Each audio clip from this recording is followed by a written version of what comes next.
राजस्थान के सीने में बसे जयपुर में स्थित इस किले को भानगढ़ किले के नाम से जाना जाता है। भानगढ़ किला 17वीं शताब्दी में बनवाया गया था। इस किले का निर्माण राजा मान सिंह के छोटे भाई राजा माधव सिंह ने करवाया था। राजा मान सिंह उस वक्त अकबर की सेना में जनरल पद पर तैनात थे। उस समय भानगढ़ की जनसंख्या लगभग 10,000 हुआ करती थी। भानगढ़ अलवर जिले में स्थित एक शानदार किला है जो कि बहुत ही विशाल आकार में तैयार किया गया है। 3 तरफ से पहाड़ों से घिरे इस किले को बनाने में बेहतरीन शिल्प कलाओं का प्रयोग किया गया है। इसी के साथ साथ इस किले में भगवान शिव और हनुमान जी के बेहतरीन मंदिर भी स्थित हैं। इस किले में कुल 5 द्वार हैं, जिसमें से एक प्रमुख प्रवेश द्वार है। इस किले के निर्माण में प्रयोग किए गए पत्थर प्राचीन काल से अपनी यथा स्थिति में पड़े हुए हैं। ये किला देखने में जितना शानदार है, इसका अतीत उतना ही भयानक है। आपको बता दें कि भानगढ़ किले के संबंध में एक प्रसिद्ध कहानी के अनुसार भानगढ़ की राजकुमारी रत्नावती बेहद ही खूबसूरत थी। उस समय उनकी सुंदरता की चर्चा पूरे देश विदेश में थी और पूरे देश विदेश के राजकुमार उनसे विवाह करने के लिए इच्छुक थे। उस समय उनकी उम्र महज 18 वर्ष थी। कई राज्यों के राजकुमार उनके लिए विवाह का प्रस्ताव भेज रहे थे। इस समय एक बार राजकुमारी अपने किले से बाहर अपनी सखियों के साथ बाजार घूमने गई। राजकुमारी एक इत्र की दुकान पर पहुंची और वो इत्र को हाथ में लेकर उसकी खुशबू ले रही थी। इस समय उस दुकान से कुछ ही दूरी पर एक सिंघिया नाम का व्यक्ति खड़ा होकर उन्हें बहुत ही गौर से देख रहा था। सिंघिया इसी राज्य में रहता था। वो काले जादू का महारथी था। ऐसा बताया जाता है कि वो राजकुमारी के रूप का दीवाना था। वो उनके रूप से बेहद ही प्रेम करता था।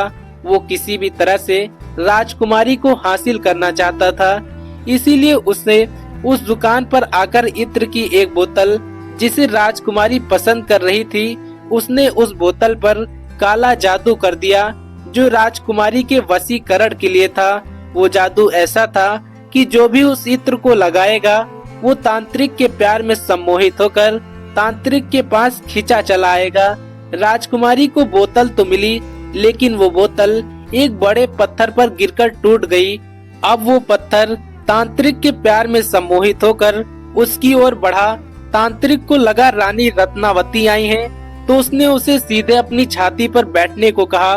वो बड़ा सा पत्थर सीधे जाकर तांत्रिक के सीने पर गिरा और तांत्रिक को कुचल दिया। लेकिन तांत्रिक ने मरने से पहले राजकुमारी को बर्बादी का श्राप दे दिया। कुछ वक्त के बाद एक युद्ध हुआ और उस युद्ध में सब कुछ तबाह हो गया। यहाँ रहने वाले लगभग 10,000 लोग मारे गए।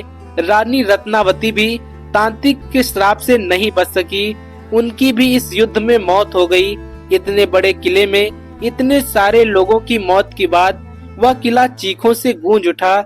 आज भी इसके लिए वहां आत्माएं भटकती रहती हैं। एक और कहानी के अनुसार यहाँ एक साधु रहा करते थे और महल के निर्माण के वक्त उन्होंने इस बात की चेतावनी दी थी कि महल की ऊंचाई कम रखी जाए ताकि उसकी परछाई उनके पास तक ना पहुंच सके।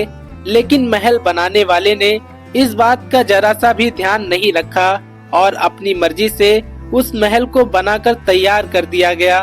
उस महल की परछाई साधु की कुटिया तक पहुंचने लगी। साधु ने गुस्से में श्राप दे दिया कि भानगढ़ तबाह हो जाएगा। एक और कहानी के अनुसार 1720 में भानगढ़ इसलिए तबाह होने लगा क्योंकि यहाँ पानी की कमी थी। 1783 में यहाँ पर एक अकाल पड़ा जिसने यहाँ की आबादी को खत्म कर दिया और भानगढ़ पूरी तरह से उजड़ गया।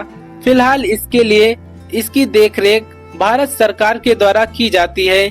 इस किले के चारों तरफ आर्कियोलॉजिकल सर्वे ऑफ इंडिया की टीम हमेशा मौजूद रहती है। सरकार ने सख्त हिदायत दे रखी है कि सूर्यास्त के बाद इस इलाके में किसी भी व्यक्ति को जाने की मनाही है।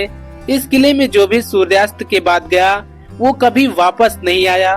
कई बार रूहों ने लोगों को परेशान किया और कुछ लोगों को अपनी जान से भी हाथ धोना पड़ा। इस किले में कत्लेआम किए गए लोगों की रूहें आज भी भटकती हैं। कई बार इस समस्या से लोग सामने से रूबरू हुए हैं। एक बार भारत सरकार ने सैनिकों की एक टुकड़ी यहाँ पर लगाई थी जिससे इस बात की पुष्टि हो सके, लेकिन वो भी इस बात को ढूंढने में असफल रहे। कई सैनिकों ने इस इलाके में रूह की भटकने की भी पुष्टि की है। इस किले में आप जब भी अकेले होंगे तो आपको तलवारों की आवाजें, लोगों की चीखें और चूड़ियों की सनसनाहट महसूस होगी। इसके साथ साथ महिलाओं और बच्चों के रोने की आवाज भी आपको इस महल में आसानी से सुनाई देगी। किले के पिछले हिस्से में एक छोटा सा दरवाजा है। उस दरवाजे के पास बहुत ही अंधेरा रहता है।